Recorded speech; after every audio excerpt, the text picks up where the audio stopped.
মহাপ্রভু স্নানযাত্রা দেখব বলে রাস্তার ধারে দাঁড়িয়ে আছি। দেখো বন্ধুরা, কীর্তনের দল যাওয়া শুরু করে দিয়েছে।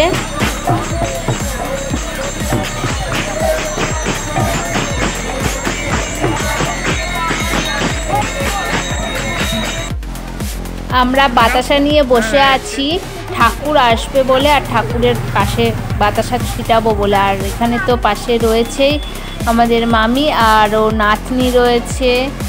তাই একবার প্রাণ ভরে বলুন, হরে কৃষ্ণ হরে কৃষ্ণ হরে কৃষ্ণ হরে কৃষ্ণ হরে রাম রাম রাম হরে হরে। হরে রাম হরে রাম। প্রতি বছর কার্তিক মাসে এই দিনে গঙ্গায় স্নান করানো হয় এই ঠাকুরকে, মহাপ্রভুকে।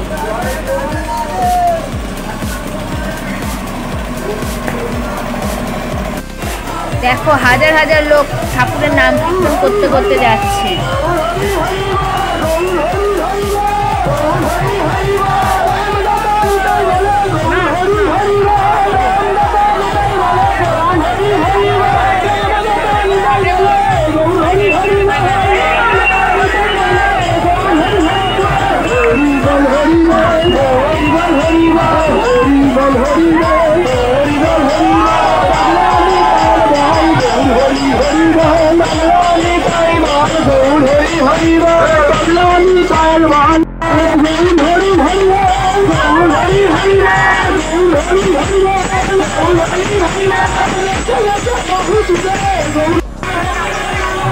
দেখো বন্ধুরা, শুধু মানুষের মাথায় মাথায় দেখা যাচ্ছে।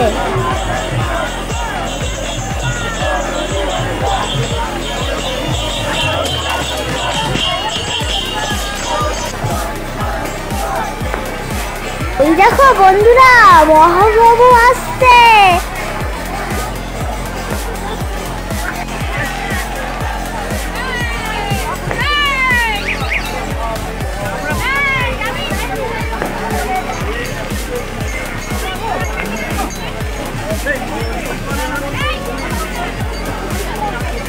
ওই দেখো বন্ধুরা, ঠাকুরকে দেখো হাওয়া দিচ্ছে। বন্ধুরা, ঠাকুরকে কি তোমরা দেখতে পেয়েছো? ওই দেখো মশারির মধ্যে রয়েছে, এই যে দেখতে পেয়েছো, ছোট্ট পাড়া।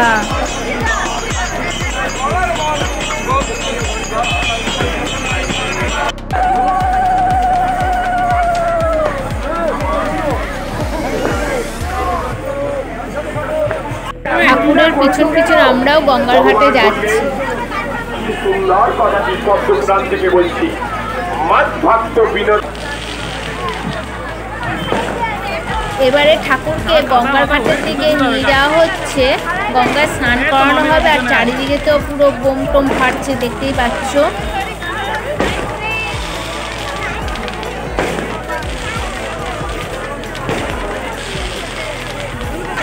আমরা গঙ্গার ঘাটে চলে এসেছি বন্ধুরা, কিন্তু দেখো এত ভিড় যে ঠাকুরকে ওখানে স্নান করানো হচ্ছে, কিন্তু ঠাকুরের কাছে যাওয়া আমাদের কোনো উপায় নেই। ঠিক আছে, চারদিকে খালি লোক আর লোক, আর সব একটাই ধ্বনি দিচ্ছে, হরে কৃষ্ণ হরে কৃষ্ণ।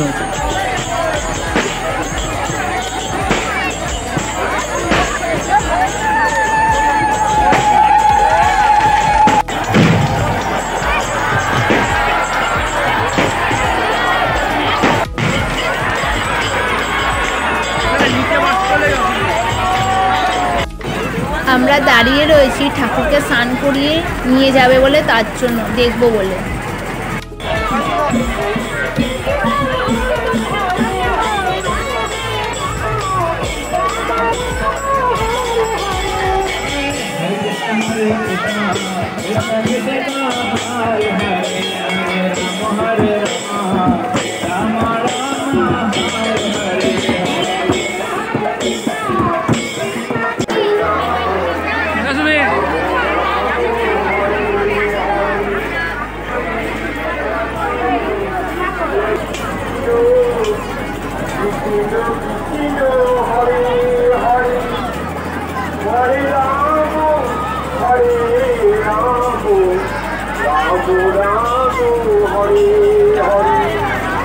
ওই দেখো বন্ধুরা ঠাকুরকে স্নান করিয়ে নিয়ে আসছে, এবার সোজা মন্দিরে ঠাকুরকে নিয়ে যাবে।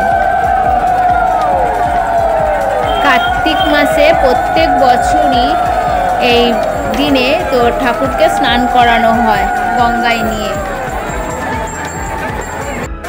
ঠাকুরের পিছন পিছন আমরাও বাড়ির দিকে রওনা দিচ্ছি।